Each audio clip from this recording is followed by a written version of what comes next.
Les jeux, les mouvements, et puis attention avec ce ballon pivot. Un moment émotionnel. Les smacks, les centres, il est au cordeau. Et la lourde frappe magistrale sous le lucarne, le but. Le but. Un moment. Oasis Sport, le sport dans toutes ses formes. Et de vous savoir, nombreux auditeurs passionnés des sports, on parle des actualités sportives. On commence avec cette actualité où, à l'occasion de la journée internationale de la jeunesse célébrée à Ville de Béni sous diverses activités, votre rédaction sportive s'est entretenue avec Gerlas Mukokoma, l'ancien président du conseil communal de la jeunesse à commune Moulekera, sur l'apport de la jeunesse ou des jeunes dans les sports de notre région. Pour lui, le sport qui est toute une vie ne doit pas être pour les jeunes de la ville de Béni un exercice pour assurer notre bonne santé ou pour les influencer, plutôt un élément qui peut nous aider à vendre une image positive de notre ville, car Béni regorge plusieurs talentiers dans différentes disciplines sportives. Il est dans cet élément sonore. Par rapport au sport, tout le monde a besoin du sport. Même les hommes dédiés en ont aussi besoin. Et ça contribue aussi au développement, aussi à l'engagement des jeunes. Plus vous fortifiez en faisant du sport, vous pouvez vraiment gagner même des filles. Plusieurs jeunes ont gagné leur vie à travers le sport. Ils sont devenus les plus célèbres, les plus leaders à travers le sport. En gagnant cette vie-là, pour aussi venir appuyer le développement du quartier. Nous assistons aussi fondation tel musicien, fondation tel joueur, fondation tel coureur, fondation tel... Et ils viennent aussi au secours de la communauté. Au GNDB, nous sommes entiers parce qu'il y a... Et cette journée, nous les célébrons juste pour les dédier aux jeunes qui sont décédés. À l'occasion de cette journée, j'appelle à l'unité de la jeunesse d'avoir un esprit créatif et de devenir des entrepreneurs. C'était la Gerlas Mukokoma. Restons sur le plan local où les personnes vivant avec un handicap sont tout à fait capables de pratiquer des sports, bien que cela dépend du type de handicap. C'est ce qu'a expliqué Katembo Kimba, directeur des centres pour handicapés, lors d'un entretien. À ce sujet, il a précisé que les personnes handicapées peuvent pratiquer le basketball à condition d'avoir les équipements nécessaires. Katembo Kimba ajoute que ce qui freine les infrastructures dédiées aux personnes en situation de handicap dans les domaines sportifs, c'est principalement les manques d'entraînement et d'équipements adaptés. Écoutons-les au micro de Bia Matsongani. La personne qui va avec handicap est apte à faire tous les sports. Pour vous dire que même le basketball, l'handicapé peut faire ça. Seulement ce qu'il faut souligner, n'est pas d'un handicap à un autre. Je vais vous donner un exemple. Quelqu'un qui se présente avec une amputation de 2 membres supérieurs, là ne saura pas faire le basketball parce que bon, il n'a pas les 2 membres supérieurs qu'il va utiliser. Sauf s'il a maintenant des prothèses. Mais la personne qui a par exemple les 2 membres supérieurs, même s'il est paralysé au niveau des 2 membres inférieurs, même s'il est dans la chaise roulante, il peut prendre le ballon et puis jeter. Ce qui bloque les structures sanitaires de la des sports, il y a 2 éléments qui sont très très capitaux. C'est d'abord, si chez nous n'avons pas de terrain adapté pour faire les sports concernant la personne avec handicap, nous n'avons pas aussi des moyens de transport pour se mouvoir. Parce que pour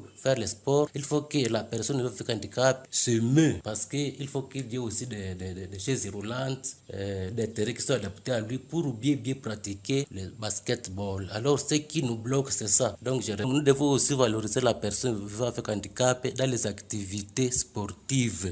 Il faut aussi mettre surtout la mise à disponibilité de tous les matériels qui peuvent faciliter la personne vivant avec handicap de réaliser l'activité sportive. C'était la Katembo Kimba dans ce propos recueilli par Bihawa Matsongani.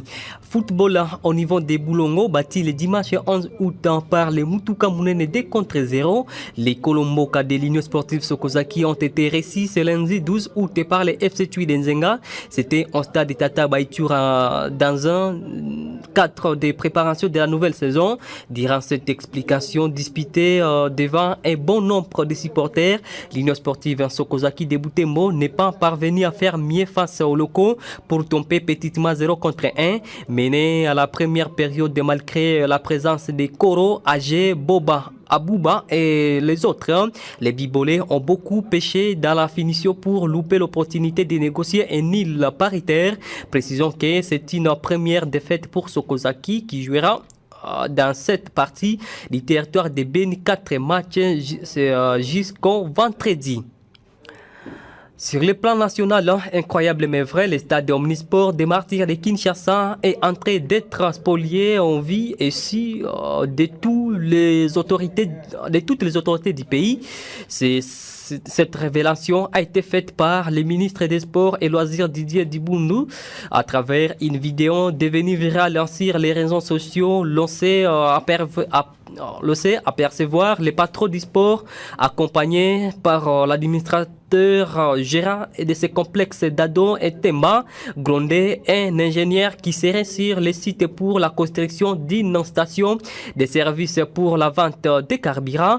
Outre la construction d'une station-service, un autre bâtiment déjà prêt à sortir des terres et à pleine construction toujours dans la l'enceinte de ces complexes omnisports. L'administrateur gérant ne sait même pas qui serait derrière la construction, mieux la spoliation de ces sites sportifs. À croire plusieurs sources, les ministres honoraires des sports Serge Condé serait pointé du doigt sur les dossiers. Interclub de la CAN fait plusieurs stades africains seront en ébullition ce week-end pour vibrer au rythme des tours préliminaires des deux compétitions interclubs de la CAF, à savoir la Ligue des Champions et la Coupe de la Confédération. Concernée à cette phase préliminaire, la formation de Maniema Union de la République démocratique du Congo est donc à route pour la Zambie où elle sera récie le samedi 17 août prochain par la formation d'Engezi Platinum Stade du Zimbabwe pour la match aller de la Ligue des Champions africaine 2024-2025. En attendant la match retour prévue une semaine plus tard à Lubumbashi, les Corbeaux du tout-puissant Mazembe est exempté du premier tour préliminaire de la Ligue des Champions de la CAF Euro. Les yeux braqués le 16 août au Big National Stadium de Lilongwe pour suivre la rencontre entre Nyasa Big Built de Malawi et Red Arrow FC de Zimbabwe où sortira son adversaire au deuxième tour. Et à Coupe de la Confédération africaine, les Moscovites de l'AS Vita Club suivront avec intérêt le 17 août à Moses Maibida Stadium de Durban la confrontation entre Zinkizine Sport de l'Eswatini et les clubs sud-africains de Stellenbosch le samedi 17 août. Cette rencontre se jouera au stade de Moses Maïba de Durban à partir de 15h car les stades Somolé et Mavusson de l'Eswatini ne sont pas homologués pour recevoir les rencontres de la CAF. Nous sommes au terme de ce journal de sport. J'étais à votre service Barakamba Kwa Blessing. Merci à vous de l'avoir suivi. Merci d'avoir écouté ce journal. Vous pouvez le réécouter en visitant notre site internet www.radiooasis.cd. Jeune, ton avenir est plein d'espoir. Mais une seconde de plaisir sexuel peut le gâcher à jamais. Sois sage.